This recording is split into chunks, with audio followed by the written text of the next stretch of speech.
अहम ख़बर है। बलूचिस्तान जिले के मस्तोंग में हथियारबंदनि हथां BAP जो सीनियर अगवान नूर अहमद बंगुलज़ई क़तल किया वियो आहे। अफ़सोसनाक ख़बर है, हम असां शेयर कंदा हलूं। BAP अगवान के कत्ल खां पोइ केतिराई कारकुन अगवान मस्तूंग अस्पताल पहुची विया आहिनि। ब्रेकिंग न्यूज़ है, हम असां शेयर कयूं पिया। बलूचिस्तान के इलाइक़े मस्तूंग में हथियारबंदनि हथां BAP जो सीनियर अगवान नूर अहमद बंगुलज़ई क़तल किया वियो आहे। BAP अगवान के कत्ल खां पोइ केतिराई कारकुन ऐं अगवान मस्तूंग अस्पताल पहुची विया आहिनि। अहम ख़बर है, तव्हांखे ॾियूं पिया। बलूचिस्तान जिले के मस्तोंग में हथियारबंदनि हथां BAP जो सीनियर अगवान नूर अहमद बंगुलज़ई क़तल किया वियो आहे। BAP अगवान के क़तल खां पोइ केतिराई कारकुन ऐं अगवान मस्तूंग अस्पताल पहुची विया आहिनि।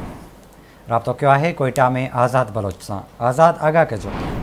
जी बिल्कुल, बलूचिस्तान अवामी पार्टी के मरकज़ी अगवान नूर अहमद बंगुलज़ई मस्तूंग के इलाइक़े हेडक्वार्टर अस्पताल के साम्हूं अज्ञात नसरबंदनि के फायरिंग में मारिजी वियो आहे। इतला मिलण ते पुलिस वाक़े वारे हंधि पहुची करे मारिजी वियो इलाज के मस्तूंग अस्पताल पहुचायो आहे, जिते ज़रूरी कार्रवाई बाद लाश वारसनि हवाले कयो वेंदो। मारिजी वञण खां पोइ बलूचिस्तान अवामी पार्टी जा कारकुन अगवान अस्पताल में पहुची चुका आहिनि। हिन वक़्तु पुलिस कातलनि की गिरफ़्तारी लाइ मुख़्तलिफ़ इलाइक़नि में छापा हणियो पियो वञे, पर हिन वक़्त ताईं को भी कातलनि जो ख़बर न पइजी सघियो आहे। जी बिशारत।